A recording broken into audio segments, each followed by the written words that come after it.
Members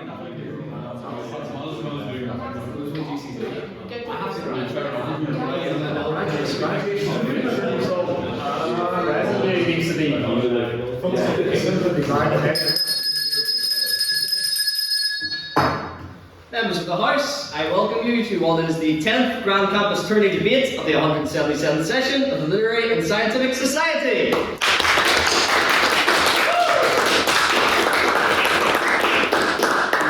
Another week of activity. Yesterday we met here in the Senate room with our 10th guest speaker of the semester and our 9th and final lit talk with former Speaker of Northern Ireland Assembly, Alex Maskey. And let me just say, for someone who has ex-Mass in his name, he certainly has the gift of the gab. Then we are gathered here tonight in the Senate room for what is our 10th Grand Campus Tourney debate in collaboration with QB Motorsports. I'd like to formally welcome them to tonight's debate.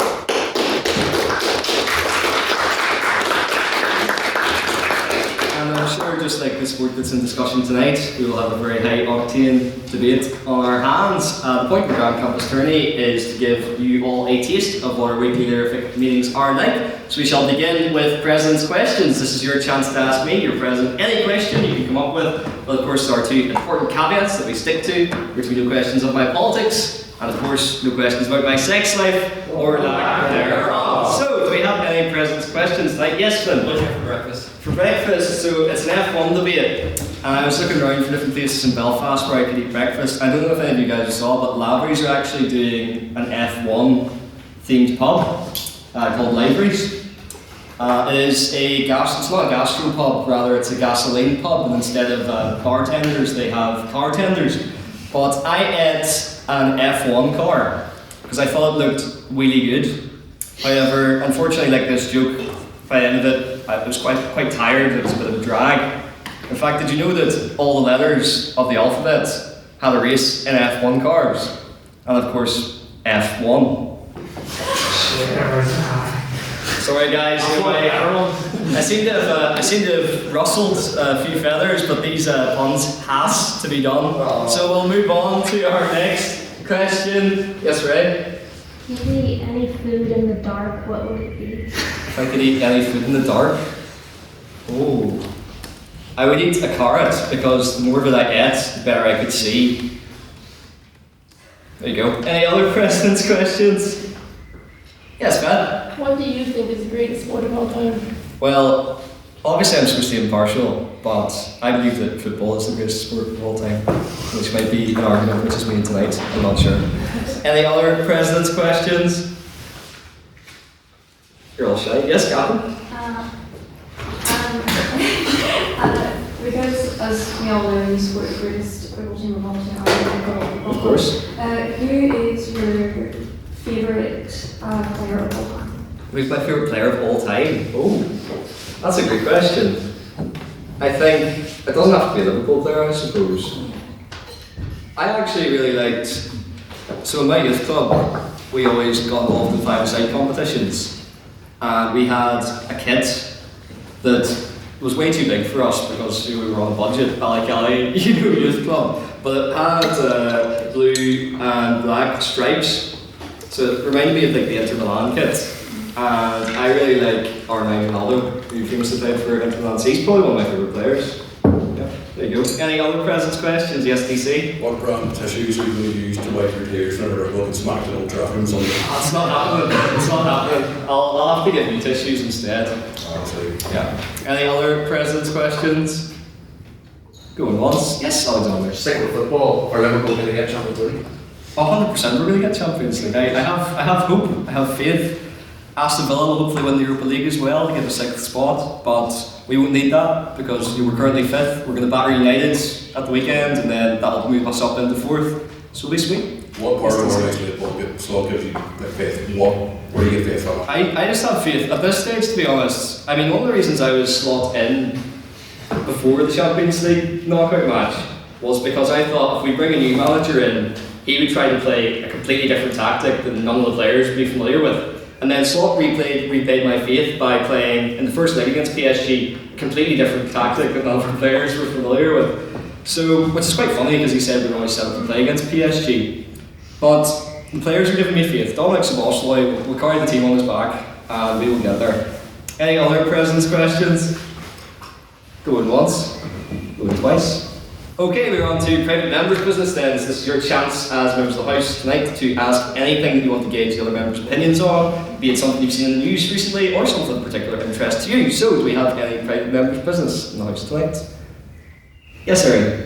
Given that I was eating sweet potato fries earlier, I would like to know the House's opinion on the best way to eat chips. Yeah. What's the best way to eat chips? As someone who lives in the hub, I expect a good answer from Matthew. With our mouths. Now that raises several questions. How else were you to eat chips?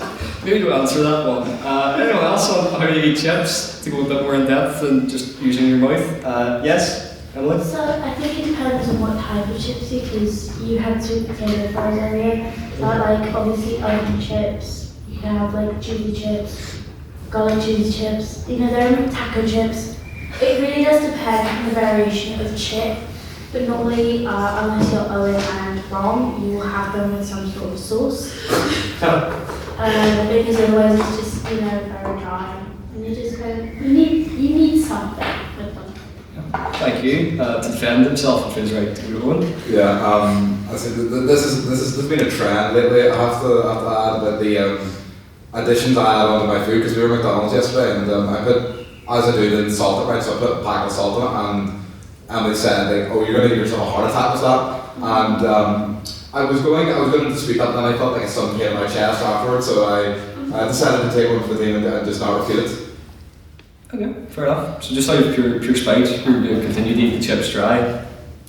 Fair enough. Anyone else on how they like to eat their chips? Yes, Glenn? Cooked. Good start, man. Fair enough. Does anyone else have any points on that? Or shall I go? Yes, right? Waffle fries. Waffle fries. And just Chick-fil-A's waffle fries with Chick-fil-A sauce. Or curly fries from Jack in the Box. Curly fries are quite fucking good. Not bad. Okay. Matthew? All of us about chips, sorry, it was a separate thing. Okay. Well, does anyone have any other points about chips or any form of potato Try and take it away. food? You can. Class. Something serious actually about the recent sort of like mass firings of staff from Queen's coffee shops and stuff on campus. Was just wondering the House's thoughts on that, considering it's a pretty prevalent issue at the minute in relation to the campus. Yeah, anyone on that? Yes, Tom? I'm not completely informed on the matter, but I would say people are kind of overlooking the fact that yes, obviously these coffee shops are being closed as they currently are.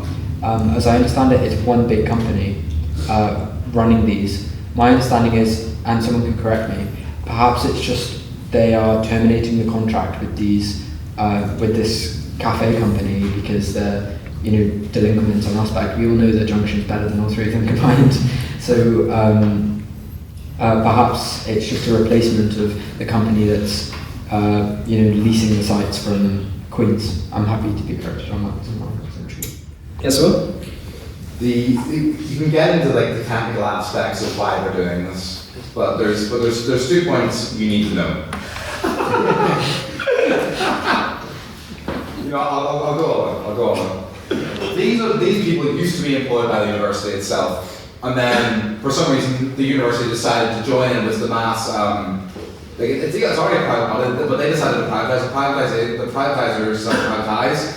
Second of all, you get the technical reasons about why they've done this, but these are people's jobs at stake, and there's been, you can kind of want to sympathize with the company for whatever reason, blah blah blah. But at the end of the day, these are still people with jobs, people whose livelihoods are at stake with this. And at the end of the day, these are people working in the worst field nowadays, and that's hospitality. Under contracts that aren't worth the paper they're written on. So this house should stand in full solidarity with those workers. And there was a few members of the house, myself, Emily, Ari, Baker and Matthew Spratt were at the protest. We were at the protest showing solidarity, cross, oh yes, of course, and it was like extraordinary show of solidarity. And who wasn't there? The Tory in the room today. Thank you for that. I can't wait for Calvin and the edits to go, oh, and Emily redacted. So we're all at the protests today. Yes, Tom? Well, I must say, I wasn't at the protest because I was testing my flat computer back at home, which didn't work, by the way. But I would say, now obviously my heartfelt sorrows were the people that did lose their jobs, and it's not a nice thing to lose your jobs. But obviously there are reasons in which people do lose their jobs in corporate restructuring. It's because the company is unable to sustain the position, and though you can feel really sorry for these people, and though it is our moral obligation to, provide support in the way we can, it doesn't mean that companies have the obligation to uphold an unsustainable business, because the stakes of other people's jobs, the stakes are that other people's jobs are at risk if your business is unsustainable. Thank you, Tom. I mean, just looking at this, obviously they'll throw their hands up, but I must say, looking at the speakers tonight, it feels like I'm staring at an unsolved Rubik's Cube with your blue shirt on. You should be on the other side of these two in the same uniform. Yes, Emily?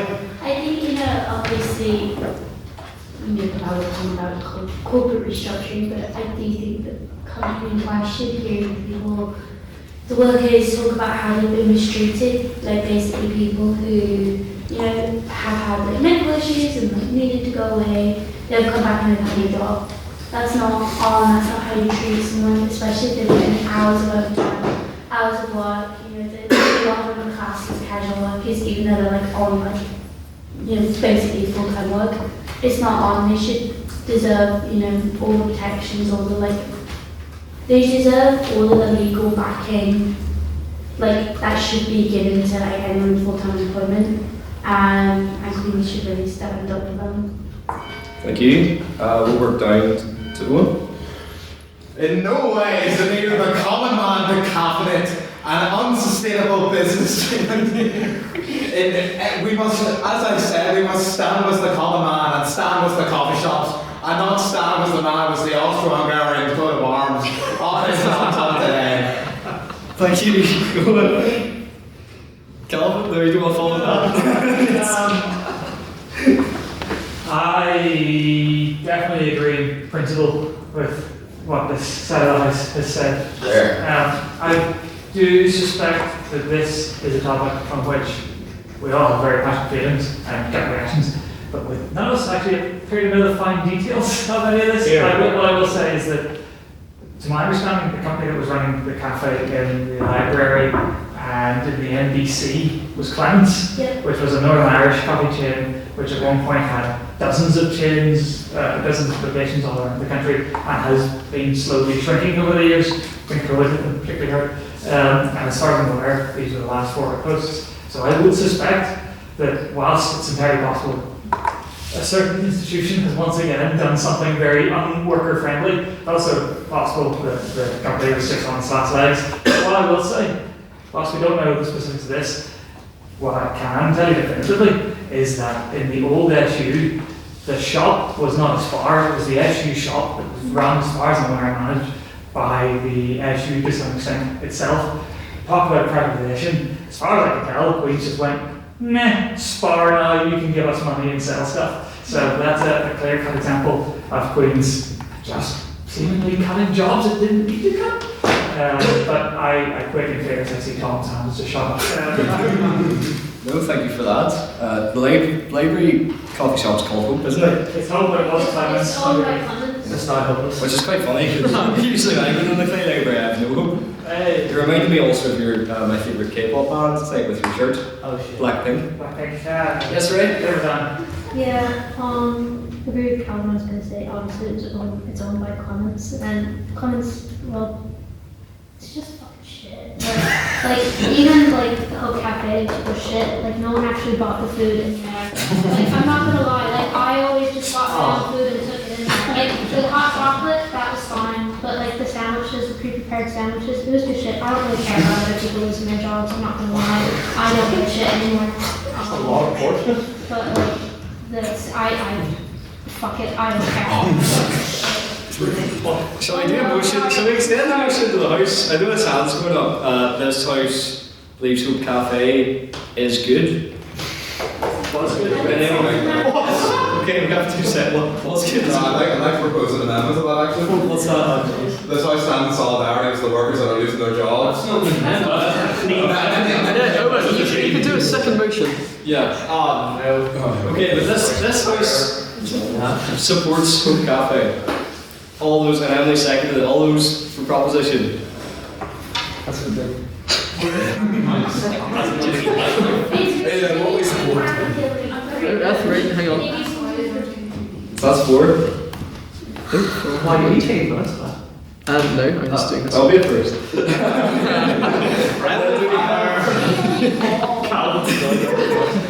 Do we have any on the opposition for this house supports Hope Cafe? Okay.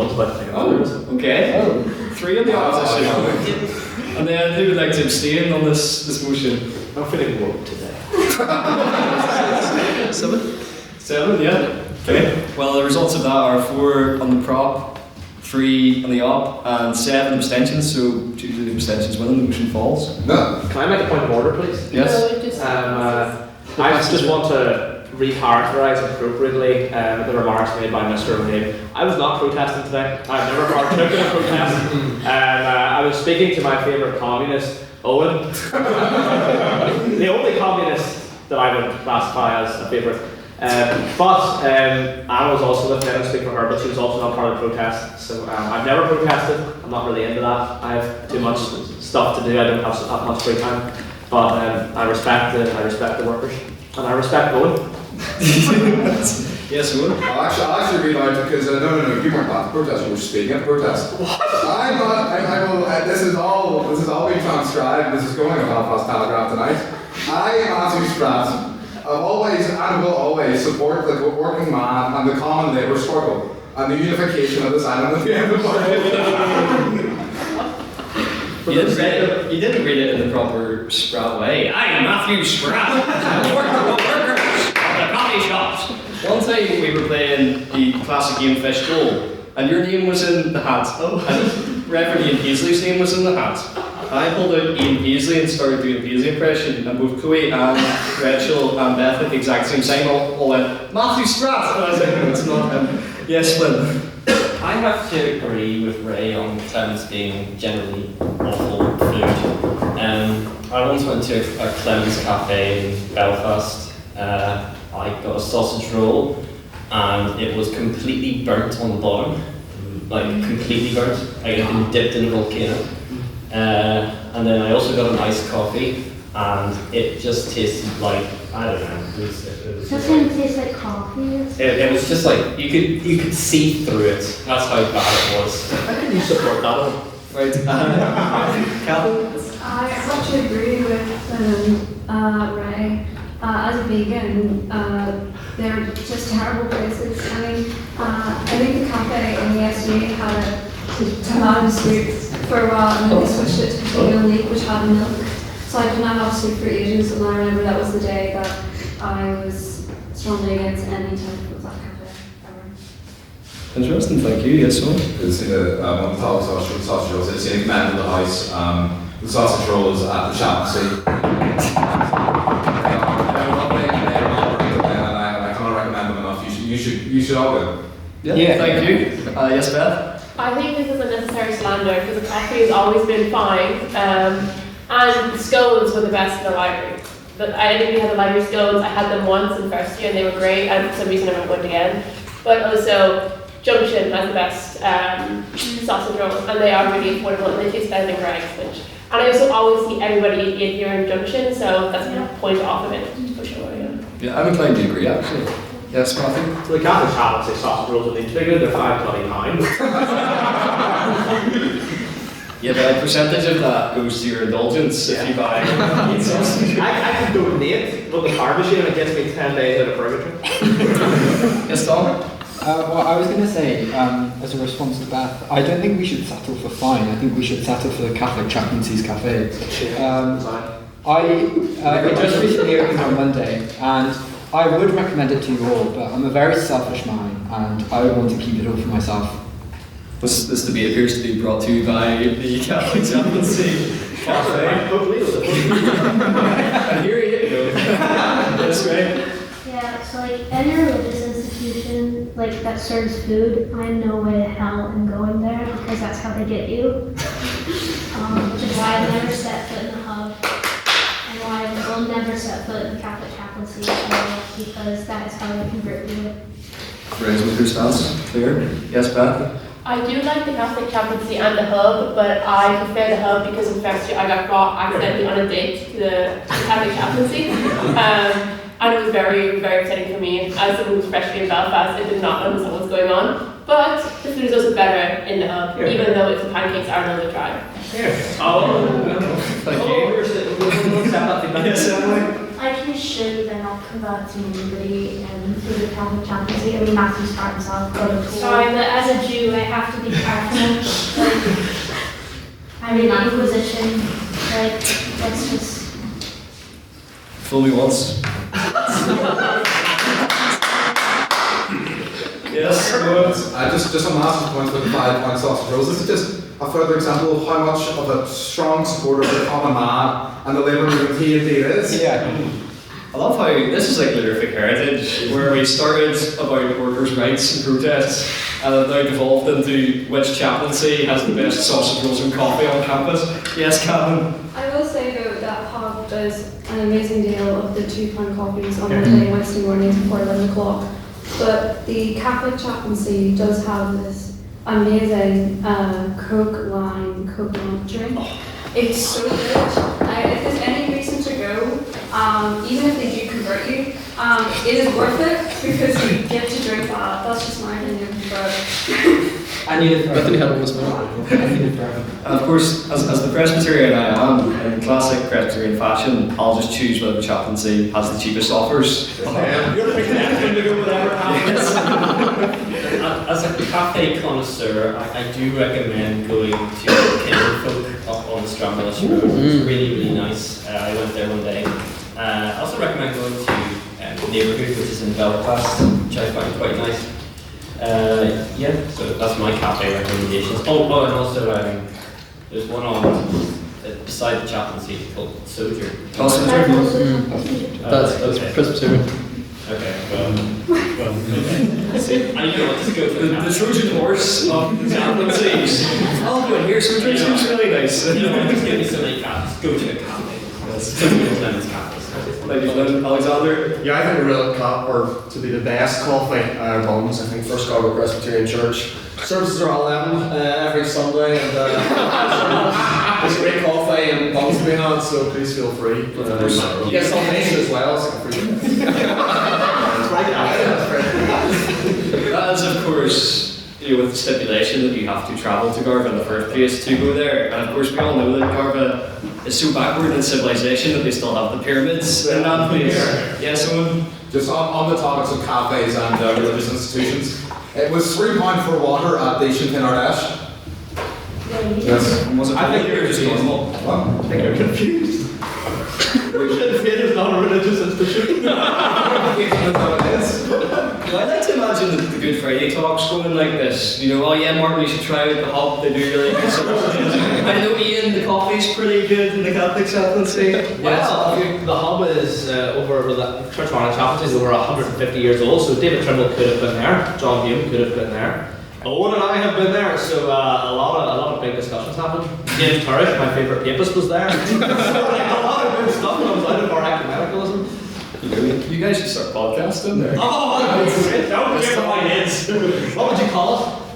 Oh, I have to come up with a maybe like Crossroads or something like that.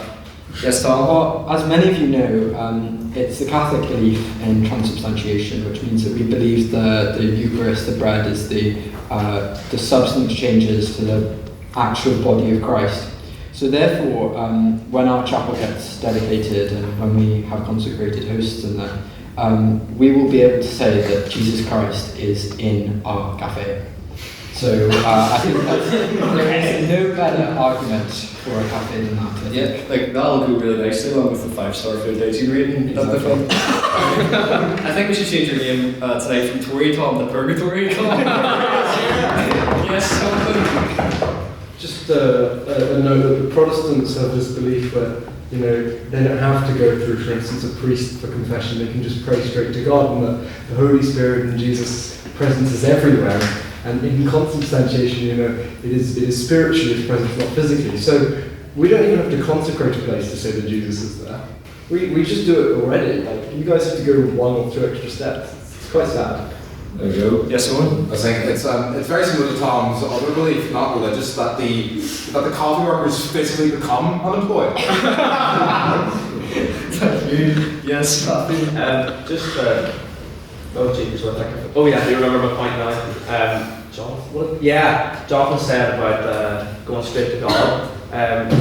It's a revolutionary idea. Literally, it was revolutionary. That's why we had the Reformation. So you could just try going straight to God. It's quite beneficial. There we go. And you said you didn't like protests earlier? This is true. Yes. If there is road. Well, it's clearly established it does like what he was speaking of. Do we have any closing points on that to wrap up our what began with workers' rights discussion, devolved into coffee and sausage rolls, and somehow wrapped around to an ecumenical dialogue? Yes, Calvin? I wanted to very briefly slip in a new PMB. So go for it. Well, Tom, did you have something to say on? Oh, it was just a comment. You can go ahead. Thank you very much. First of all, I do agree with the coffee in let's cross the London section. What's it called? Someone help me. Junction. Yes, very briefly. I apologize if no one has any opinions on this, but it seems everywhere I go in Belfast now I'm confronted with an advertisement for a KFC 16-piece bucket of popcorn chicken, and I just want to know if what has opinions on this are. Is that an incredible deal and we should all be rushing out to buy a 16-piece bucket of popcorn chicken, or is that too much for any one person to eat? How much is it? Let's say $5.99. Really? That's really cheap. No, that sounds really cheap. Yeah, I'm pretty sure it's surprisingly cheap. It's no more than £6. There's a man who weekly eats a family-sized lasagna for dinner. That sounds like a challenge, which I'm very happy to accept. That is a perfect move. Was coming there. I'm so sorry. Yes. To solve Calvin's dilemma, I believe that KFC is degenerate. No, I don't agree. I mean, I could come up with KFC bun like that, but I would be winging it. Yes, yeah, it seems to echo the views of the workers' rights man now. KFC is absolutely awful. I don't get it's like I feel like I'm getting food poisoning every time I get it. I do get like the least greasy on the menu, and that is like the popcorn chicken. Like I can't possibly understand how popular it is. This is a hot take for me, but I believe that if KFC had the same facilities as McDonald's, it would be better than McDonald's. I think the menu's a lot stronger band for band. Yes, Emily? I think, you know, I live in the rural countryside, and KFC I think is just generally better than because, you know, I think we have a like army guy in here, so he runs it like the Navy. But the 16-piece bucket is £5.99. That is confirmed on the website. And I think honestly it's shames kind of have to get that as it is. Thank you. Beth? I think I agree, like paying any money for KFC is too much money. And I think bringing McDonald's is really interesting because you can taste that McDonald's is like one step away from like not food. But weirdly enough, I like it more than KFC, which I can taste is real chicken, just not, I think it's too salty. It's too much sodium, there's only one like, I like gravy, but I don't want to have the KFC sauce all the time, whatever it is. And whatnot. And it's also, yeah, it's bad. It's worse in Dublin, unfortunately. So. Like the city of Dublin? Nastiest KFC in Dublin. And I wasn't in one of the worst areas in Dublin, sure. But like, there was just like bones in my chicken. Okay, fair enough. Yeah, so. Actually, that's not going to work. You workshop the pan? Yeah, I was going to make a Israel chicken. Huh? The effort was there. Also, you admitted that. Your podcast could perhaps be called Hebrews. Ooh, there you go. That's a recycled problem. Do you have a point, DC? I don't really want. Fair enough. Typically, United support. Yes. If I may sneak this in to the end, because I find it something quite interesting. The Welsh election is next week, I think, and last night you had the Welsh leaders debate. So I was wondering, especially since there's a strong connection between the Welsh elections currently and the politics up here in Northern Ireland, because For example, as I found out from Owen, the leader of Plaid Cymru, Rhynach Loreth, gave a speech in the Sinn Féin conference, and then also in the debate last night, Sinn Féin was mentioned and talks about Welsh independence. So I'm curious to hear what the House's thoughts generally, maybe on Welsh independence, but also the election generally. Yeah, thank you, Tom. That's right. I want to remember this House had a vote to abolish Wales, so why are we talking about it? Well, let's entertain this hypothetical land. Tom, where would you be from if you were from Wales? It's a good question. If I was from Wales, this fictional land, I would be from Monmouthshire, which is on the border with England. Very interesting. So it's on the assumption that Wales does exist, just for this one PMB. Any thoughts on that? Yes, Jonathan? I think Plaid Cymru's going to win, and when they win, Wales will finally take back Oswestry Street and maybe also Chester from the evil English and break and the group. And what's his name? Your lad who went missing in the 1500s will come back and defend Wales when my daughter, yes.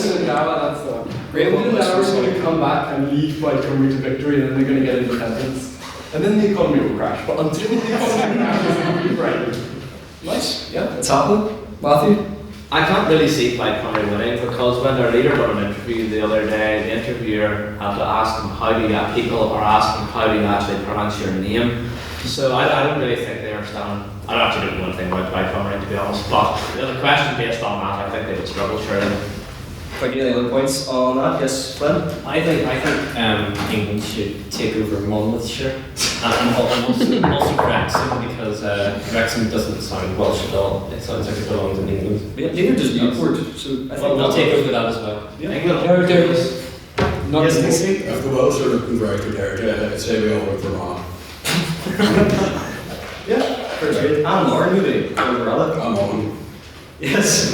I think that if it's 3 out of the, assuming that we count Clare as kind of like an English person, for the sake of this hypothetical, if like 3 out of the 4 heads of government in the union are, if 3 out of the 4 like heads of government in the union are, like explicitly separatist, that there's no way that the union itself will be like a long-lasting political, thing.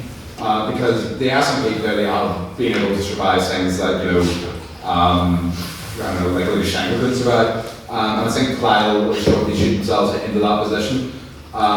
Sinn Féin obviously isn't going anywhere here. So I think that next Thursday, whatever Thursday it is, will be an inflection point in the end of the union. And thank God for that. Thank you. I'll take the friends and hands in the air. Those kind of numbers, but just for the I think, I agree that, if hypothetically, if Wales did exist, and there was a nationalist first minister in Wales and also Scotland, and also in Northern Ireland, I think, the union would be in serious danger, I think, but I think also that should the question of independence come up again, I think it needs to be handled very carefully. I think Scotland rushed into it too fast. And I think the other nations can learn a lot from how the Scottish referendum went. And I think, it needs a lot of planning, a lot of careful planning. I think genuinely if, in the next year or two, the union is in a lot of danger.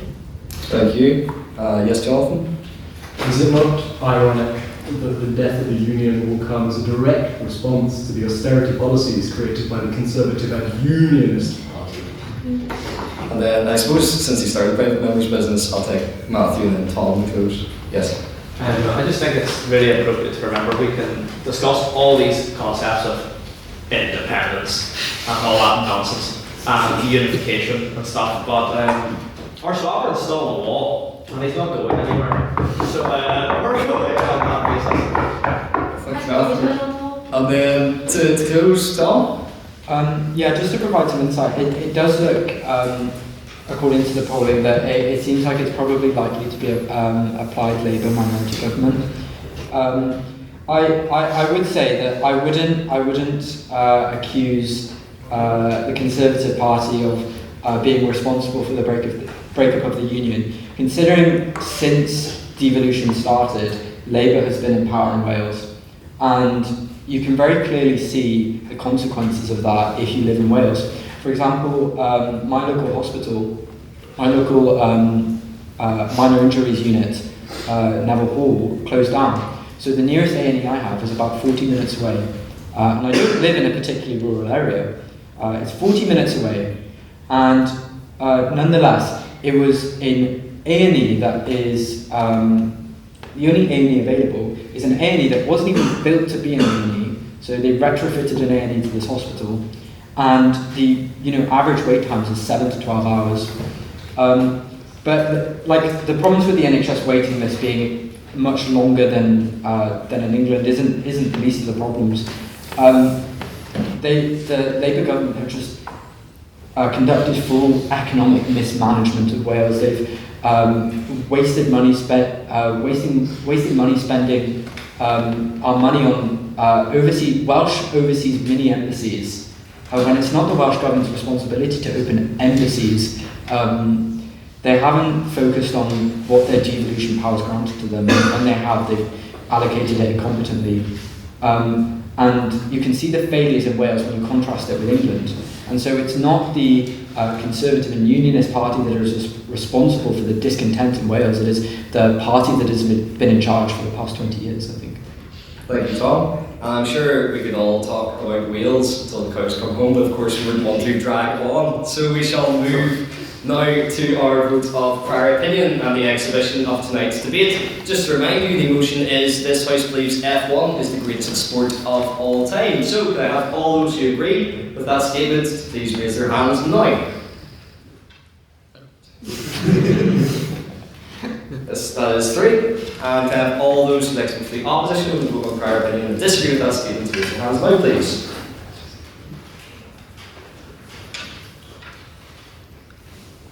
Well, yes. And then finally, can I have all those who wish to abstain on the vote on prior opinion raise their hands now, please. It's 3. So the results from the vote on prior opinion are 3 for the proposition, 12 for the opposition, and 3 abstentions, which means the opposition takes it.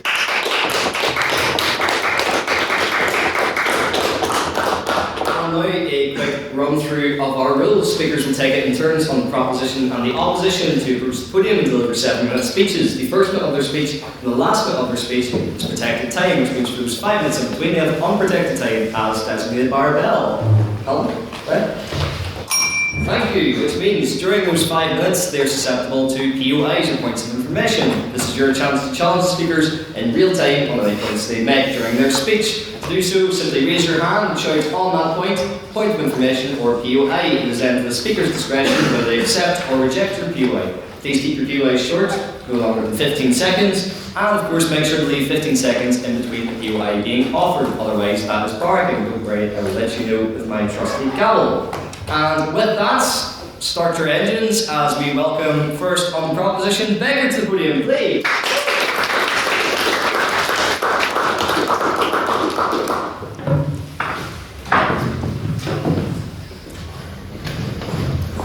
Members of the House, Daniel, hot, sweaty men.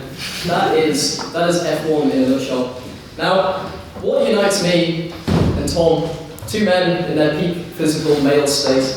And the answer to that is the ability to sit on the couch with a large bag of popcorn and American fat person Coke and watch 22 sweaty men drive around a track because, members of the House, what other sport allows you to never actually do it? The ability to sit back and judge multi-billionaires from your mold-infested Boolean apartment while cars being systematically destroyed by crack addicts on Damascus is all part of the fun. Now, cash lines back to 2021, where Lewis Hamilton was absolutely robbed the World Drivers' Championship by Max Verstappen in Abu Dhabi. There was me, rolling on the sofa with my friends, heroically calling out what is arguably the greatest injustice in the history of sport. And it is the only sport in the world where the viewers are given so much input into the inner workings of the game. No other game gives you so much data to pore over as a fan. Everything from brake temperatures to tyre wear is given to you on little screens, so that you too can roleplay as a well-paid mechanic. One of the greatest motorsport teams in the world, from karts as well, obviously. Now I'm going to segue a little bit. So, in the words of Nihal Bhatt, anybody who knows Nihal Bhatt, great guy. In the words of him, close your eyes and imagine that I'm a homosexual. We need. weirdly, nobody knows rise there, which is a little bit of a shame. Thank you, Grant, thank you. And you know, what would I want more than to watch 22 men who, like me and Tom, are in their peak physical health? It really is a stuff of dreams, all from the comfort of your own home, your own house, your own homeland apartment. Now, I know that the opposition will be touting all kinds of arguments such as, oh, well, you can't partake in this, and all they do is just sit there and do nothing. But as my team, Tom and Beth, wearing a mega-based McLaren t-shirt, will explain, this is not at all the essence of Formula One. No. On a grassroots level, Formula One sports developing drivers from a very young age. While stakes may not be the same, and the race may be less exciting, karting is the way to the sport is all the more fun. While football is the same rules, so whether you're a pro or a beginner, part of the joy of motorsport is that the rules are constantly changing. And depending on the level of the sport, think Formula 2, Formula 3, and on the season, petrol heads like Beth and Tom, they take no greater joy than poring over all of the new rules for the upcoming season, crafted because one naughty little engineer found a way to cheat the rules. When you think back to 1981, think back to what Wikipedia has to say about the Lotus 88. The 88 used an ingenious system of having a twin chassis, one inside the other. The inner chassis would hold the cockpit and would be independently sprung from the outer one, which was designed to take the pressures of ground effects. The outer chassis did not have discernible wings and was in effect one huge ground effect system, beginning just behind the nose of the car and extending all the way inside the rear wheels, thereby producing massive amounts of downforce. Obviously, massively illegal, until recently, massively illegal. But you know, it's what happens, you know, what they think of and what they come up with ways around the rules. That's the fun of the game, that's half the fun of it. And that is the beauty of it. The sport evolves not in years or in decades, but in arguments. Every season it's a high-speed legal dispute between geniuses like me and Tom. You've got teams like Red Bull Racing, Mercedes-AMG, they're hiring the greatest minds on earth, not just to go faster, but to interpret the rulebook. Like it's a suspiciously flexible rear-wing suggestion. And we the viewers, we get to sit there, candy floss in hand, declaring, well, obviously, that diffuser is illegal, as if we ourselves are wearing yesterday's clothes and haven't moved in 3 hours. But that is the magic. F1 makes you feel involved. You're not just watching, you're analysing, you're critiquing, you're yelling box, box, box at the television as if Valtteri Bottas can hear you personally. On that point, go ahead. Surely we can sit and watch and critique and analyse any other sort of exciting sport. You can if you're Sam. But not this sport. This sport gives you the data to back it up. What are you critiquing the football about? His posture, the way he kicks the ball. With Formula 1 you can look and you can say, Valtteri, what are you doing with that steering wheel? Why are you gripping it so tightly? Hamilton, what are you doing with your fingers behind it when you start? Are you clicking a hidden button? You know, you can see that on the data. Thank you for that. On that point. And let's not ignore the sheer absurdity of the physical side. Yes, the drivers are sitting down, and some people think it's a bad thing, but so is Daniel Devaney, and nobody's saying that that's relaxing. No one's saying Daniel has it easy. It is gambling and suits. You know, that's hard work. These are athletes who, like Daniel Devaney, lose kilos in sweat. They train their necks like they're preparing for combat. They attend phitorific life events. And they somehow maintain composure while travelling faster than Owen O'Neill when he hits some Jerry Adams nearby. I read this before this happened, but more appropriately, if there's a workers' strike, you're all over that. And meanwhile, we're on the sofa, bravely opening another tub of coffee and candy. And the drama, members of the House, the drama is unmatched. You don't just get a result, you get controversy, you get politics, you get heartbreak.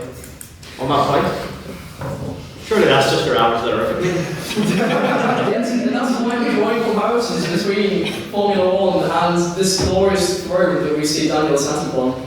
You know, they're almost the same, just without the data. The data is what makes the sport, it's what makes you get involved. You get Gunter Steiner, Fox smashing a door, you get Nikita Mazepin doing what he does. It's an art. And finally, and perhaps most importantly, Formula 1 understands something that no other sport quite grasps. The sport is entertainment, it's there to be enjoyed, it's there to be watched, it is a spectacle, noise, tension, chaos, it's all of that. So when the opposition says you can't take part in it, I say that is exactly the point. We can't take part in it, because Formula 1 is not about you doing it, it is about you witnessing the absolute peak of what Adrian Newey can build, control, and occasionally mess up. And that's all while you sit there judging, snapping, cotton candying, living your best life on your holy land sofa. And who cares about your car outside? Nobody. And honestly, you know, that what would be better than that? You know, just absolutely nothing. I'm at the end of my script now. Can I have POIs? Is that a thing? Anybody want a POI? Anyone not these one POI? Anybody who doesn't know anything about Formula 1 with a POI? No, Who's your favourite driver? Valtteri Bottas. Why? Because when he was, you wait for this, buddy. Because Valtteri Bottas was robbed of his chance to win. He was second place to Lewis Hamilton all his life. You know, no, hang on, when Nicholas Latifi wins that war in 2021, that was injustice that Valtteri Bottas should be there to correct Alexander. Did you buy his Luchari calendar?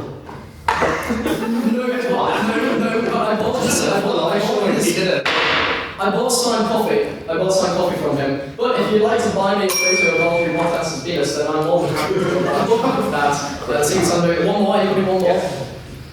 I just think about the great joke I wore about you wearing Rowan language. Compensate for something. Okay, hang on, 10 seconds, Daniel.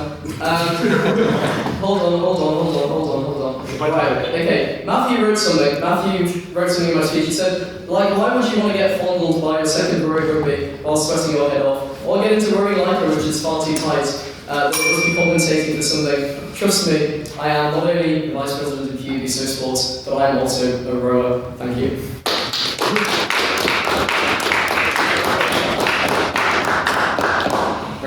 Thank you, judges. A very fine speech. Now to open the case to the opposition, I'd like to invite DC to the podium, please.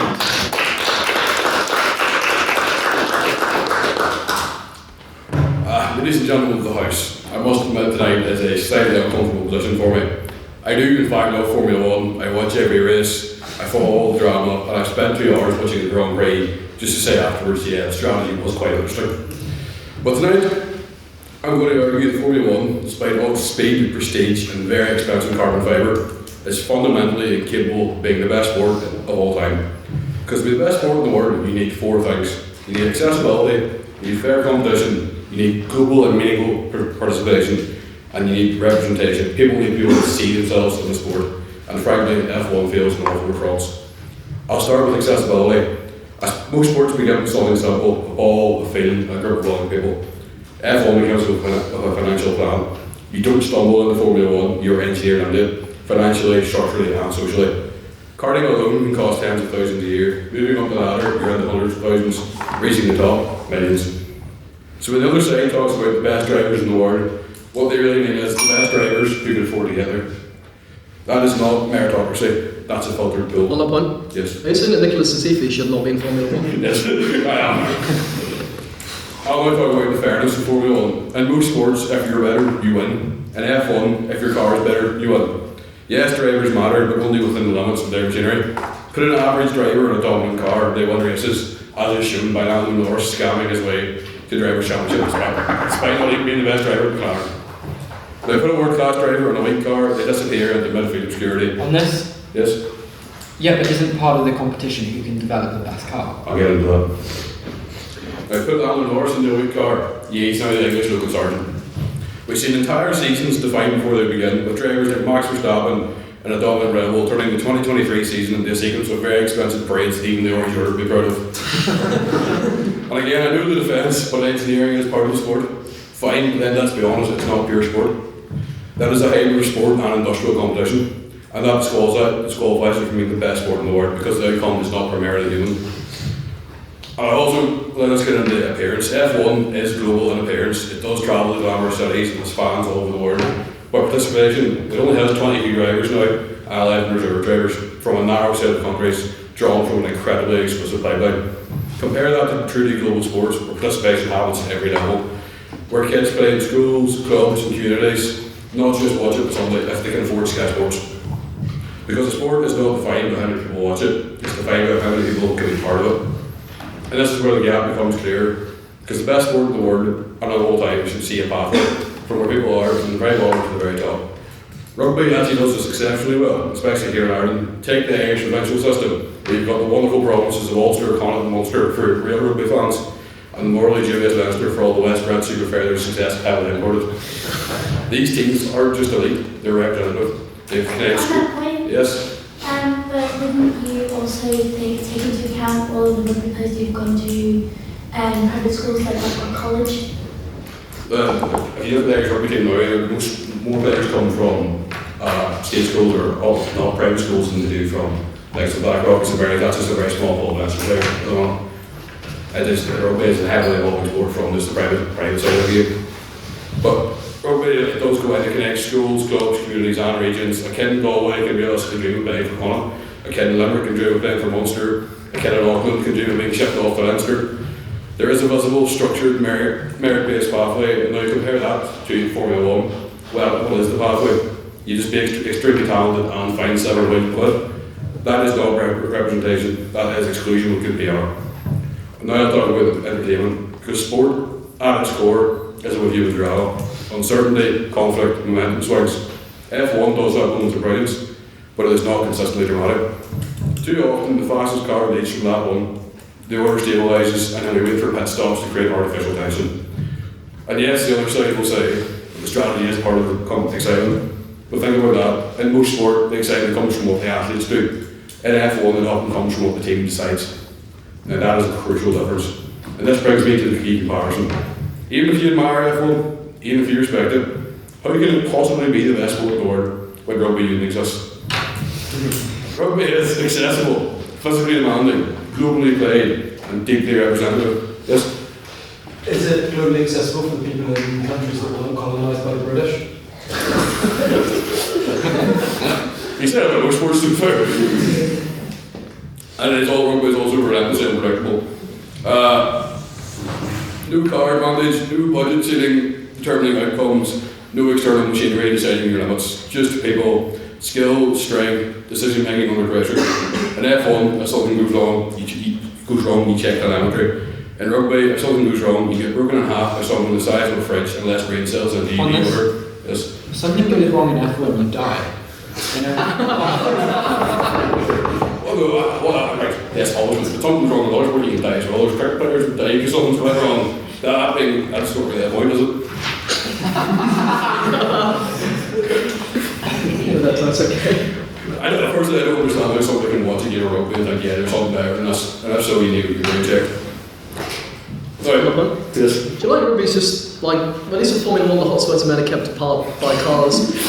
Is the thing that excites about the rugby the fact that they get to like push together to one big sweaty lump? You might have seen me through there, you've seen through me there, but who doesn't go fast? Now, I'm actually going to do directly what this side will say. F1 is the pinnacle human performance. No, it's the pinnacle combined performance, human plus machine. That is not the same thing.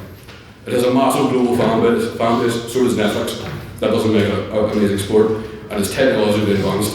Exactly, that is your problem, deal with it. The more it depends on the technology, the less it is purely a sport. So let's be clear, Formula 1 is spectacular, it is elite, and for the purposes of this argument, it is the pinnacle of motorsport, even though that is debatable. But the motion is not whether F1 is impressive, it is whether it is the best sport of all time. And the best sport in the world and of all time must be open, fair, representative, and human. F1, for all its brilliance, is not really sense to the level required. So don't reject Formula 1 tonight. Just reject the idea that that's above every other sport. Because when you look at what sport is supposed to be, it doesn't. Thank you.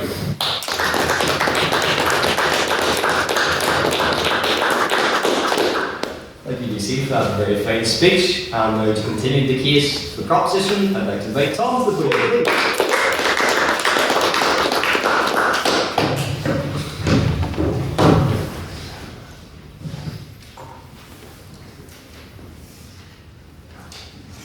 Well, I haven't timed this, but we'll see how it goes. So, Mr. President, ladies and gentlemen, good evening. We've heard from the opposition today that, F1 is not a sport. It is kind of like an industrial competition. I must say, every single sport has an aspect of technological advancement influencing the performance of athletes. The fact is, we call F1 a motor sport. Therefore, it is a sport. It qualifies for that category. You can't put it halfway between the sport category and halfway out. So we must consider it as a sport in order to assess whether or not it is the greatest sport. So, why is F1 the greatest sport of all time? Let us consider what sport is to society. For this, we must learn the first principles. We've heard many ideas about what makes a sport important from the opposition today, but I'd like to offer an alternative vision to that. We must look for sport in history.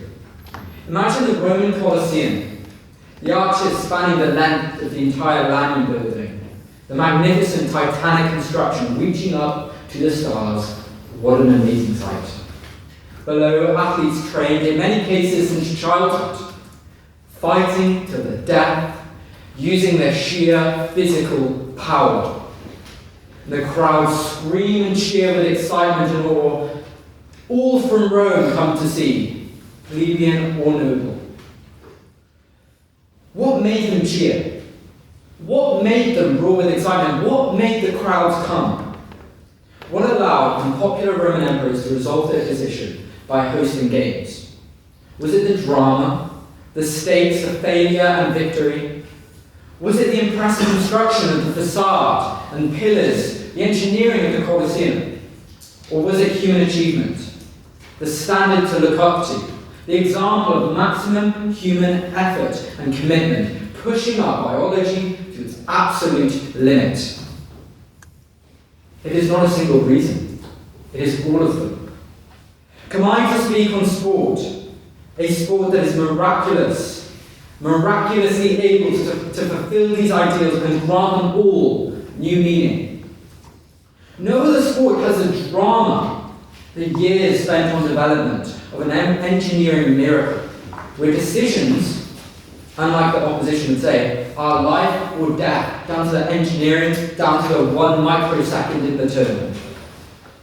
In the 2005 Japanese Grand Prix, Fernando Alonso made a dangerous gambit in the heat of a fast, tight, overtaking engagement against Michael Schumacher.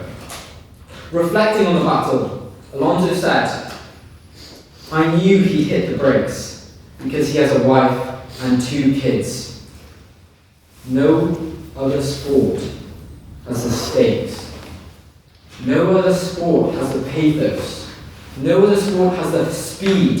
No other sport has the story, the narrative that F1 does." Please. What about IndyCar? No.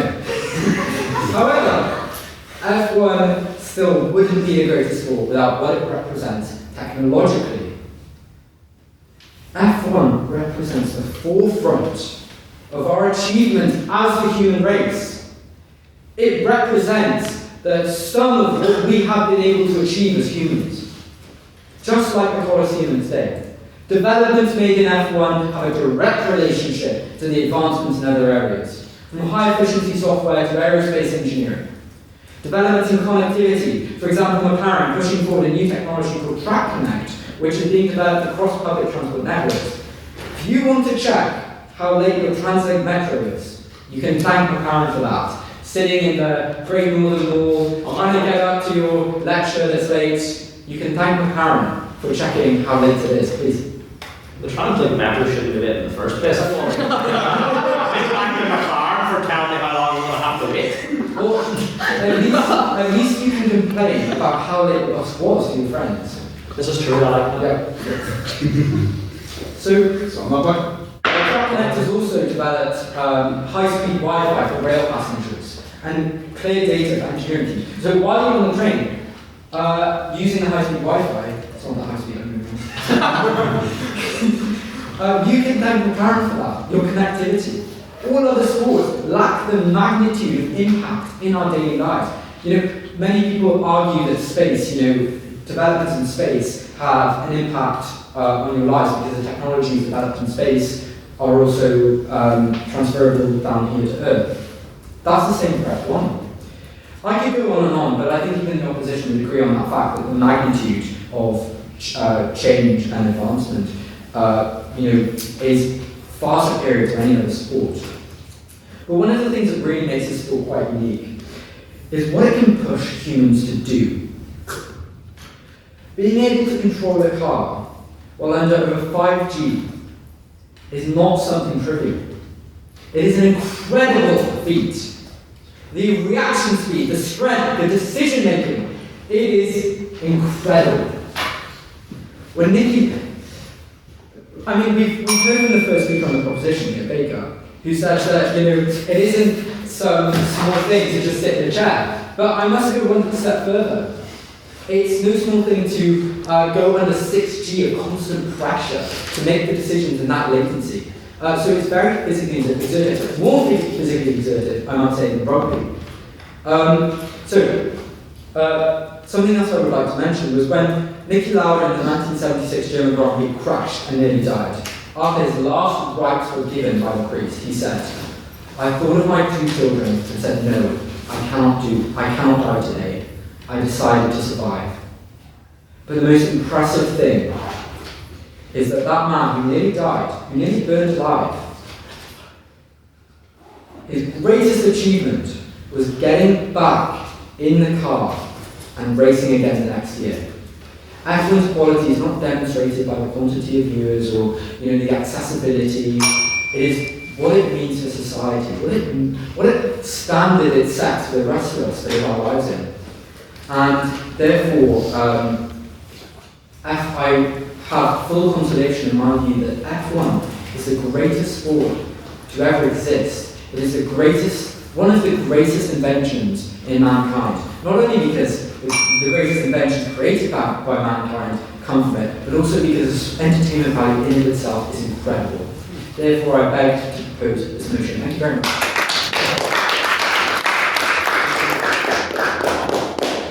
Thank you, Tom, for that very nice speech. And now to continue the case for the opposition, I'd like to invite Flynn to the podium, please.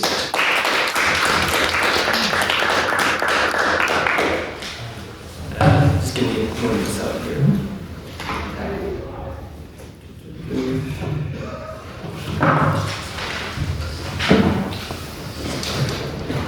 Mr. Scully's left as soon as I came up with the podcast, mate. Rub a dog, 3 men in the hall. Right. All set? All set. Right, I'm going to start with a poem I wrote for this.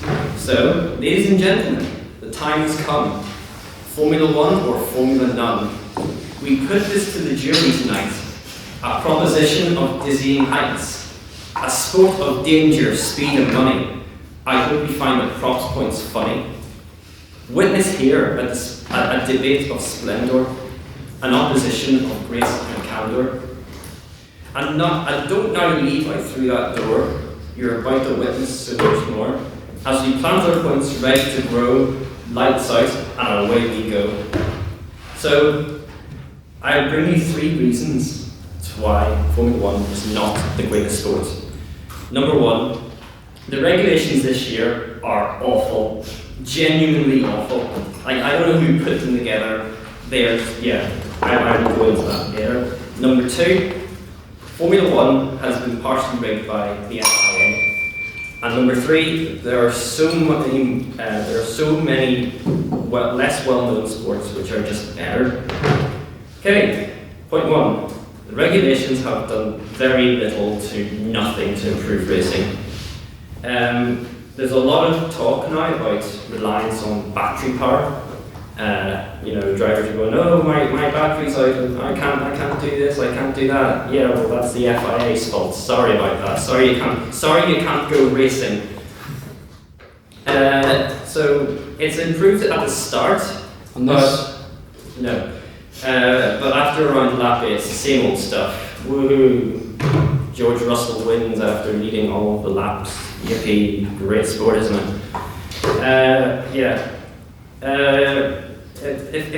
I find the politics outside the event more interesting than the actual racing itself, and that's a big problem. If you find that the politics outside the racing is more interesting than the actual event itself, you can't be called the greatest sport of all time. On this? No.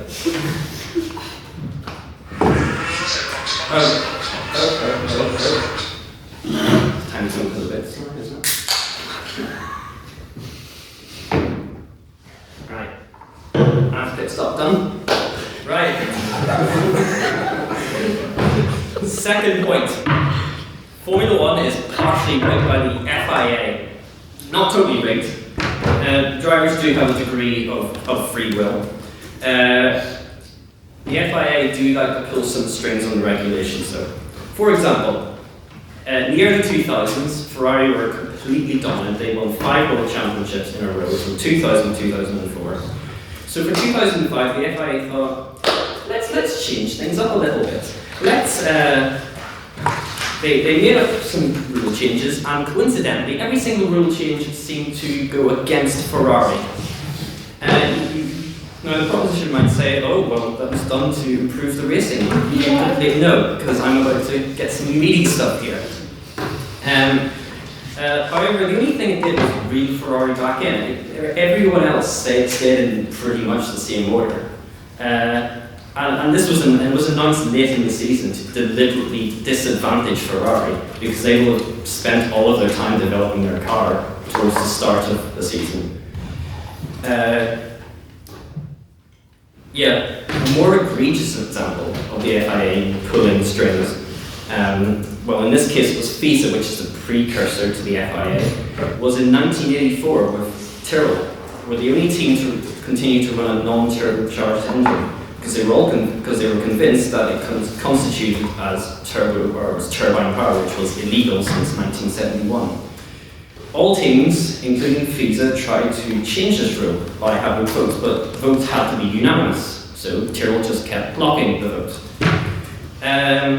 Until one race, the Detroit Grand Prix, I think it was, in 1984, when the car was pulled into the scrutineering. They found a water tank, they tested the water and it contained 1% fuel. So they decided this is an opportunity to charge Tyrrell for taking on additional fuel during the race, which is not usable at all. Use of illegal fuel, it's not fuel. Equipping the car with illegal fuel lines, it's not fuel, so it's not fuel lines. And insecure ballast, the 140 pounds of lead shot that they put in the tank so they could run under weight. However, they argued, based on the 1984 Formula 1 Technical Regulations, Article 4.2,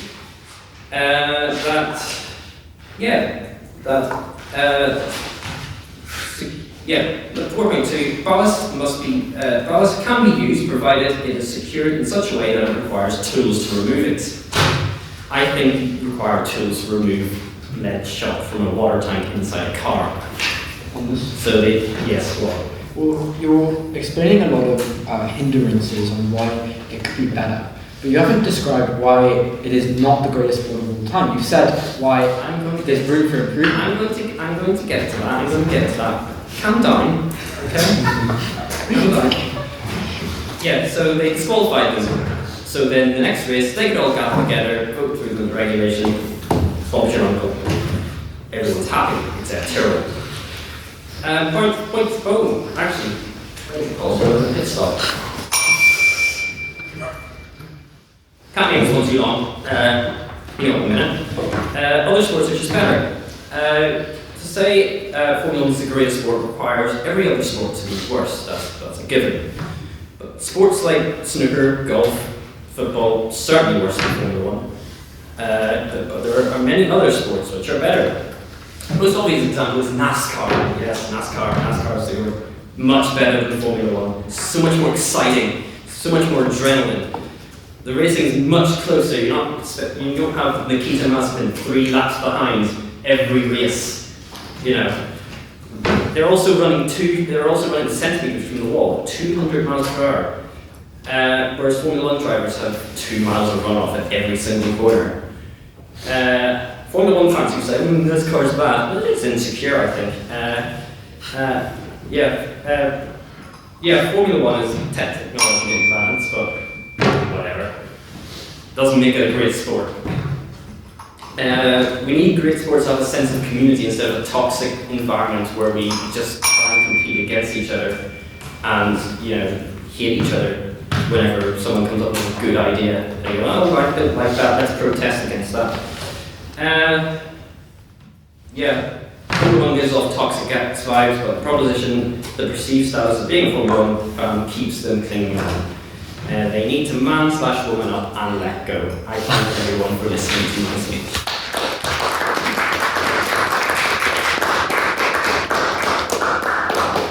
That was a very fine speech, and with inclusion case the competition, I'd like to invite Beth to the podium, please.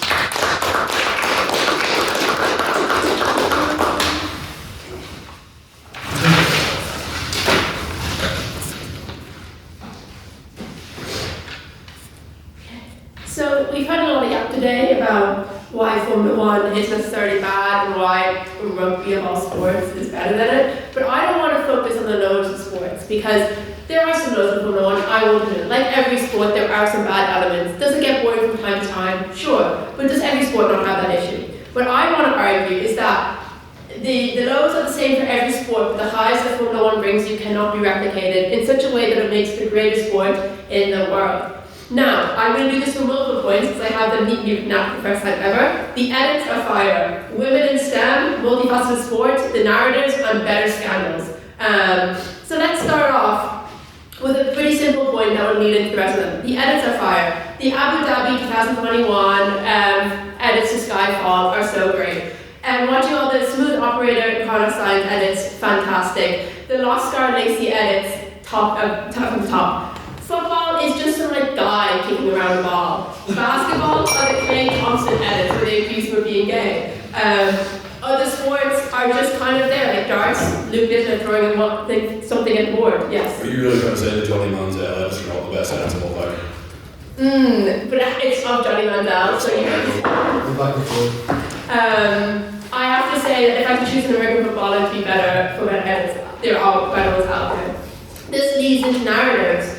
With, like, say, a sport like football, there's like 7 million sports in like every country, and it's so difficult to figure out who you should care about, who's actually good, who is this Spanish footballer coming to West Ham to live out his twilight years, what is going on. With Formula One, there's only 20 out of 22 spots, and that has created some of the best, but unfortunately not heated rivalries as sports have ever seen.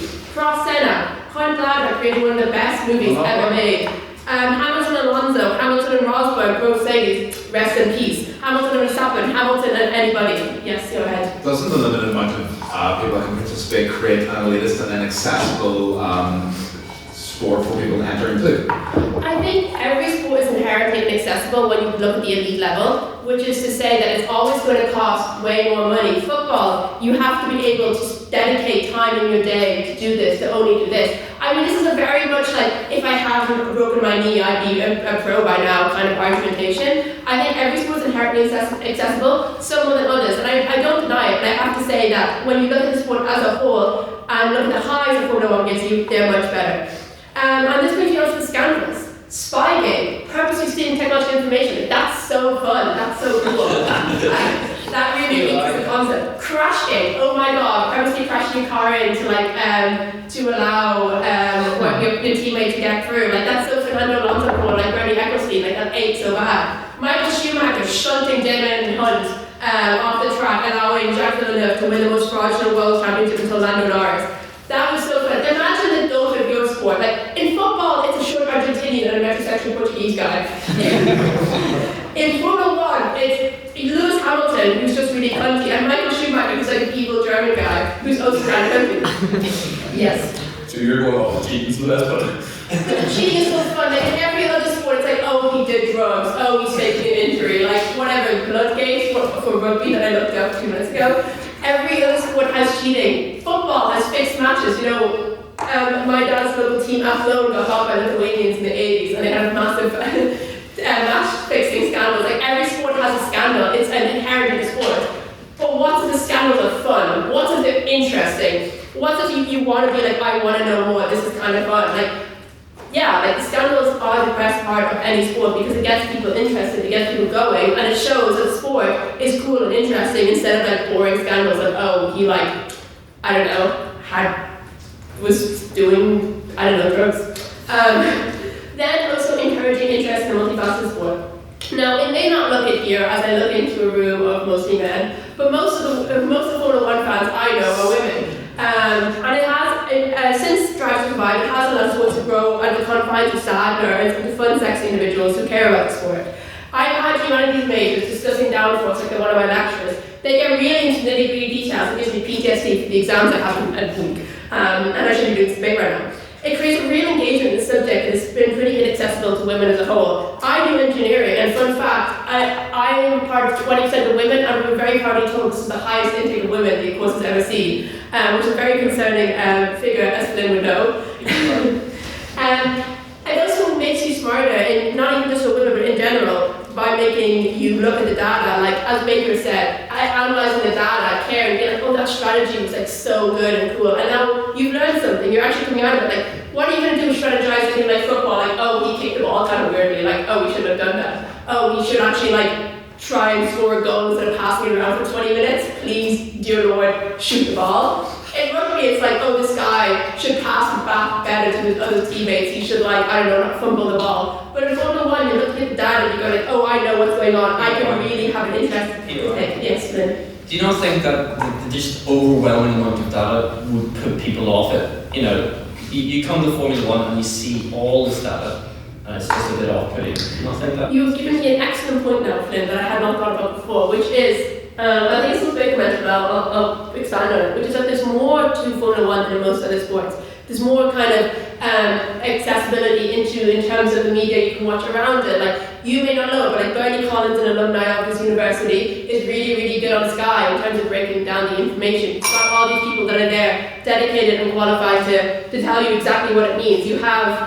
There's some diva who does all the like explaining what these things mean, and it's really good. In watching Drive to Survive as an intro, people may have disagreements about it, but it is really great for like getting people involved in the narratives and then teaching them what downforce means, and teaching them at like each circuit, there's different kind of things for Ireland. But also like last one.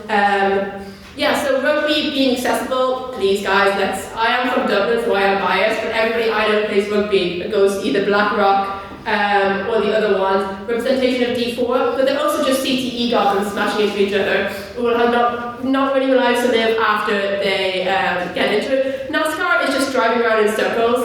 I can't imagine how it's more interesting. I like tighter circles that are just, there's no corners to go around, guys, there's nothing interesting. And every other sport has their faults. Boring, cheating, financial mismanagement, but only Formula 1 can reach the highs of every sport without reaching the boring lows. I thank you for listening, and I thank you for the propose.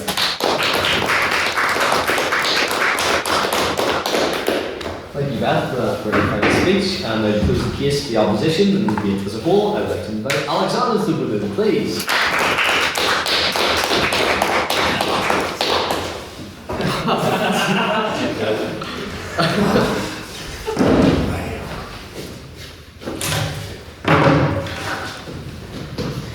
Heads up, any POIs will be very grateful. There's not an awful lot here written, so please ship away as much as you can. So, good evening, folks. I am a big F1 fan. I watch every week without fail, and something that's been pointed out quite a lot in the proposition here is my love for the both sporting aspects in terms of the drivers themselves and the technical and engineering. I'm a bit of a nerd, for those who don't know, I do software engineering, and I love technical and nerdy stuff. And I brought a prop here just to prove the point of me being a fan, and it also gives me an excuse to show it to people, so it's really cool. So this year I stole from the Belgian Grand Prix in 2022. I jumped onto the track and we were going to celebrate, and I wanted something to remember it. So myself, the friend I was there with, I'll start that there, and some random English fellow ripped it off the tire wall, and I folded it up about 18 million times. You can see the folds are there. It was also about maybe 3 times the size of that when I took it off the wall. But yeah, sorry. That's just a oh yeah. How did you fit that in your suitcase? You can see actually the folds themselves. This is how it was folded to get in the suitcase. But it was about, I think we measured it was about 14 feet long and 5 foot tall. And I took a stone from turn 1 of the track and had to cut it up outside the track. I gave pieces to random people who wanted one as well, and just kept the namesake with Rolex and then their little icon or whatever you want to call it for the company. But anyway, sorry, getting distracted. But yeah, so the most being F1, it's the greatest sports of all time. Refer to your opinions of rugby. I'm sorry to say, we are all exist football. But anyway, by the by, F1 being the greatest sport of all time begs the question then of the alternatives. We're just here to hear from the proposition. Not really a single definitive alternative, really, in terms of opinion. Not something concrete to explain why there's something else that provides a better alternative to something else. We've heard about the engineering, so we say, advantages of Formula 1, and I'm a big fan of that. I love the engineering. But, yes? Is there a sport that you can name that gives the fans more like input and control and knowledge about the sport than F1? Because that's like crux of our point. And the big point you make, because you talk an awful lot about that, but I'm going to show you some data as well. So there's currently a football match going on right now, and this is only a very small portion of the stats sheet for this match. It's Athletic Madrid versus Arsenal. Fortunately, Arsenal are winning. But just to go through some of them, we've got expected goals, shots on target, shots off target, block shots, possession, corner kicks, offsides, fouls, throw-ins, yellow cards, red cards, crosses, counter-attacks, goalkeeper saves, goal kicks. This goes on. You'd have listed other attacking properties in terms of per player and statistics as well, how many touches they make, the ground they cover in the match. And when it comes to data, the argument to say, oh, well, F1 provides more data for each of the drivers for the cars and provides more of a, shall I say, visual data experience, because of course you're taking in that data while you're watching. I just don't see that as a valid argument, because I think football is the exact same. In fact, from the two sides, but from the perspective of football as well, obviously, this is going to be, I'm not endorsing gambling here, but I'm saying that an argument I'm going to add on to this is to say that a huge portion of these kind of statistic things are for the gratification of gambling, for the gratification of the immense data-driven structure that football now has to follow in terms of whether it be tactics, managerial aspects of roles within teams and so on, or like I said, in terms of gambling and the enjoyment for drivers for watchers, yes, sorry. So the exclusive point on our side is that yes, you have data in football, for example, but that's derived from the information that you already have. In F1, you have a broader scope of information and data that allows you to be part of the process that you wouldn't have access to if you just watched it on TV. Mm-hmm. That's a good point. I mean, the engineering side of things is something that you will never be able to remove, you'll never be able to remove that from F1, and you'll never be able to add it into Formula 1. And I appreciate that it's a fair argument to make, but in terms of the, shall I say, best sport, it's more of an opinion. You know, it's for us nerds that love to watch and look at TV and say all this stuff, oh, this is fantastic, I know what the temperature of the background tyre is. But you know, it's only applicable for us nerds who want to see that. And in the end, I think in terms of the notion being what is the best sport, although we have our own opinions on what is the best, if it's going to be the best ever, I think it's important to look at the grand scheme of sports in the world and actually ask, well, I have my own opinion of it's football. Spoiler, I'm going to use that example here. But everyone has their own opinion. But in terms of watching, let's say, so for F1, 872 million people will watch Formula 1 throughout the year. Football, 3.5 billion. And that's obviously not even including if there's a World Cup on, maybe even higher than that. Money. Talked a lot about money in terms of how it's not very accessible sport. In terms of money here, in terms of the revenue that each sport creates, we've got 40 to 50 billion in terms of money, or in terms of football, and only 3 to 4 in terms of Formula 1. Countries that are involved in it, over 200 of official FIFA competitions and licenses. And then for Formula 1, it's only 20 to 25, of course. And then in terms of actually being involved in the sport, you've got 250 million football and an F1. You know what? I'm sorry, I should have spelled it all for you. But anyway, I'm just going to finish off here. I was writing down statements of the proposition we're making to summarise why they think, or some of the things they've said about Formula 1 is good. They started off his speech with sweating men. Now, I'm going to be honest, I don't know about you, but that doesn't overly fill me with much confidence in terms of a great sport. And talked about the data and how great it's fantastic. Oh, I know what the back hair of Lewis Hamilton's leg is looking like. But talks about rules and how they change here and there. Football's rules and they change here and there, but in the end, something that you actually struggle to continually follow from year to year. You know, I mean, someone from 30 years ago who plays football, it's the exact same pretty much. Someone from 30 years ago goes to Formula 1. It's a completely different ballgame. Hang on, I'll take a look. Beth, actually, sorry, yes, Beth, I'm sorry. Edits are fire. I'm going to slam this down a little bit because when you're saying that one of the best things about your sport is when they summarise an hour and a half or they cut down entire races or situations to only a couple of seconds, I'm sorry, I'm not having it. Yeah, that's me. Thank you.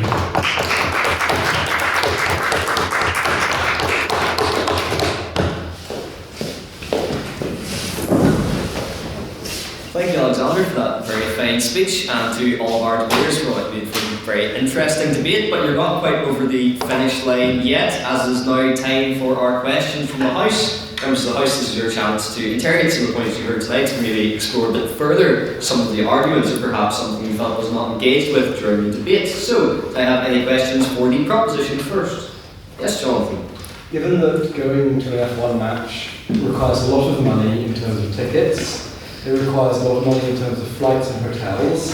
If you want to watch it on the television, it requires a lot of money to have a Sky Sports membership. And given that the three people speaking in favour of F1 tonight are the Yorkshireman who sounds like he was born anywhere but, the Welshman who calls himself Tory Tom despite what the Tories did to the Welsh industry, and the Dubliner whose mother is an ambassador, do we really think there could be an elitism problem within the sport? Absolutely not, no. Thank you. Oh, sorry, yeah. Who's taking this one? It's anyway, I just want to clarify, it's not me who calls myself Tory Tom, it's Matthew Sprout. I personally, I would say that, you know, that's an issue. But you should socialise, you should go to a friend, you should go to like the Rusty Goat, and you should go where they have a subscription, you can watch it for free. You can have a pint of whatever shit you drink, and you can watch it with friends for nearly free, probably £4.50. You can watch it, and you can pirate it. You can go on YouTube and watch bits of the races. Like, you know, there's cracker ways to get it done. But you know, you say that, but going to a World Cup match costs like God knows how much money. You know, you have to pay flights, you have to pay accommodation, you have to pay like 30 grand to shake some slimy Argentinian's hand. Like, it's the same with anything. And watching it, you know, you've got to pay for Sky Sports if you want to watch certain other sports like American football. I mean, that's shit, but people pay for it. Yeah, pay 20 quid to have a good time. That's what I'd say. Thank you, Michael. Run from the opposition. I don't appreciate you endorsing illegal activities such as pirating things. That's your but, you know, Formula 1, I recently looked online because I was looking to go to the Abu Dhabi Grand Prix. They were looking at something like, I think it was like £1,100 for tickets each. So if I were to bring just me and my dad, that'd be over £2,000. Then you have to include flights, then you have to include hotels, which will go through the roof because Formula 1's in time. You know, so it will all come up to about £5,000, and it's ridiculous. It is the definition of elitist, is whenever you have greedy capitalists wanting your money. And then you say the World Cup is expensive. Great, that's one thing every 4 years. I think it has the right to be expensive. Super Bowl, Premier League. Yeah, you're back and forth, unfortunately. Thank you for that, Flynn. Now we have a question for the opposition. Yes, Pam? Yes, one speech, I think, on the opposition, I think I've done the first one, sorry to catch you out, saying that leaving proposed cars were a massive part of Formula 1 that is kind of automatically disqualified because the best sport then turns into like an engineering competition or whatever it was. But I just want to ask, does this also apply to notoriously difficult and dangerous sports such as like horse riding, whether it be racing or jumping or whatever? Because like wouldn't that also be disqualified because it could just be passed up as like a horse breeding competition? Because I know, like, as someone who has been around horses my entire life, if you put a bunch of horses in a field, the fastest one is not going to win. It's just not. It is because they need that support and direction from the jockey to achieve that. Like, I would be horse riding my entire life. and it's an incredibly difficult sport. And I just feel like, couldn't we say the same thing about F1? Like, I do love the jokes, like, boom boom, richest guy, fastest car wins, but, you know, it's, like, I really doubt if you put a bunch of, like, inexperienced people into this car, that still just the fastest one would win. Like, I would say that, you know, the human ability to control something like a powerhouse of horse, or a car that goes 200 miles per hour, is a show of amazing human achievement. And I just want to know, like, do the best sports have to be fully human, or is anything like horse racing, cycling, boat rowing, and of course everyone immediately disqualified because they use a tool, whether it be a car, a horse, a boat, or a bike? Thank you, Catherine. Someone from the opposition? I do get your point about especially the horse riding, and I think the horse is like having the numbers because they're bred from a young age, I don't car with belt. But the point I was making was sport is a human endeavour, and has been since the day of causing. That's the best sport. The best sport is about human drama, it's about the momentum swing, and Formula 1 doesn't add up. When it comes to those human aspects, that's where Formula 1 fails. I know it's because it's a motor sport. Regardless of the thing, but if you're considered the best sport of all time, then it has to be consistent on all fronts, and 3 for it doesn't. So that's why I'm hoping it's not the best sport of all time. Thank you, DC. Response from the proposition? Yeah, I think it's inherent in all sports that some people are built for a certain sport and some people aren't. Like, if you look at F1 drivers, like the neck on them, like in a very genuine way, it's absolutely massive. Like, if you try and like the G-forces they sustain is insane, and you do need to be able to be like a peak physical athlete. Like what they lose like 5 kilos in a race like that. And I do think that is like peak athleticism, but like outside of sports that do actually require like, you know, equipment to them. Like there is just a thing with some people just inherently better in sport. Like Michael Phelps had 1 feet, so he was a better swimmer. That's not like that's an unfair advantage, but it is a human advantage that's unfair. And certain people, like, it's always going to be a thing. Certain footballers are just better than other footballers, and that's something we just have to accept in life. So I think there is always going to be an inherent unfairness in sports because you can never make everybody the exact same person with the exact same skill levels and whatnot. So I think, yeah. Thank you, Beth. And now with the checkered flag in sight, I will take abstaining questions. This is a question evenly to both the proposition and the opposition. If your question starts with, well, this one applies with the proposition, or this one applies with the opposition, I have no choice but to use my gavel directly at your head. So, do we have any abstaining questions in the house tonight? Or alternatively, would anyone like to hazard an abstaining question? What if we go to the vote? Yes, I'm sure we could go round and round and round and round in circles talking about F1, but now we'll bring it on to the verdict. Which side will be taking the victory lap and which side will be in the Brad Pitts? That is for you to decide based on the metrics of presentation, rhetoric, argument, teamwork and engagement. So can I have all those who wish to vote for the proposition for the vote on speaker ability to raise their hands now, please? That is 6. And can I have all those who wish to vote for the opposition to vote on speakability to raise their hands now, please? That is 4. And finally, can I have all those who wish to abstain on the motion to raise their hands now, please?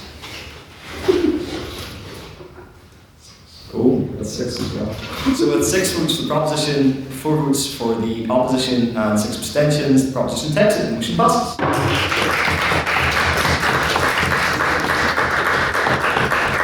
Of course, to make such an amazing collaboration, we need another society to collaborate with. I'm very pleased to say that this marks a milestone in terms of our 10th Grand Campus Tourney debate. It's great to see, and also I'm incredibly glad to see that sporting societies are getting involved with debating, which is one of the reasons why we launched the Grand Campus Tourney initiative, to get more societies involved in debating across campus. And to tell us a bit more about our friends from the Motor Sports Club, I'd like to invite standing President Alexander to Yes, folks, just to clarify, I am actually not the official president, but unfortunately he was unable to attend this evening and he has asked me to briefly give a small statement on his behalf, so I shall give it to you now. So, hello all. The Motor Club is a newly started sports club as of this year. We currently have just over 120 members. Our main focus is to bring together those who enjoy motorsports, create a community where we can meet regularly to partake in go-karting, simulator racing, Red Bull tasting, and some F1 fantasy. We have established successful partnerships with Nuts Corner and Eddie Irvine's. Red Bull Ireland supply us with drinks for our events, and we have even had exchanges with F1 merchandise companies. We're still looking at expanding with looking at regular, low-cost use of the F1 simulator at Queen's Wee-Bit Cafe, and are looking to expand events inside the Students' Union itself. So if there's, I know earlier on this year I was away go-karting with them, and it was good crack. Unfortunately I didn't win. They got a podium though, so I've got something to come out with. I was sorry? You got third. I did. I was pretty chuffed with it, although unfortunately the two people ahead of me were probably like maybe half a mile ahead, so it wasn't third though, so I'll take it. But no, and I think there'll be at some point as well, there'll be another karting in the next coming month or two, but don't quote me on that, because again, I'm actually not part of the committee, so please don't. I'm happy to answer any questions you do have, but if you do have any questions or queries or want to get in touch with them, they have an Instagram, or which I can't remember what it's called. I think it's GUBMC, that's the one. And so I would encourage you to get in touch. It's good crack, good fun. If you like F1, you'll love it. So thank you. And now just some quick announcements of what we've got going on in the Terrific for the incoming weeks, which you're all of course invited to as you were to this debate.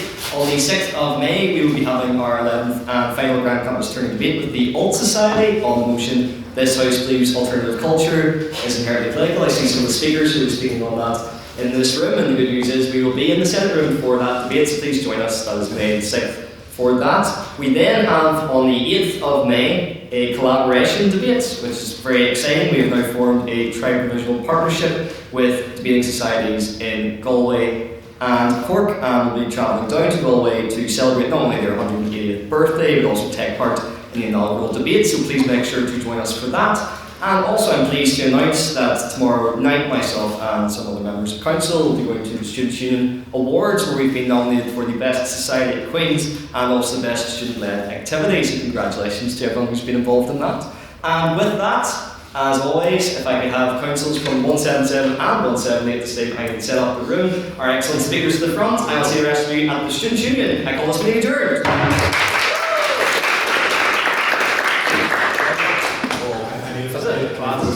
Because I forgot my moral.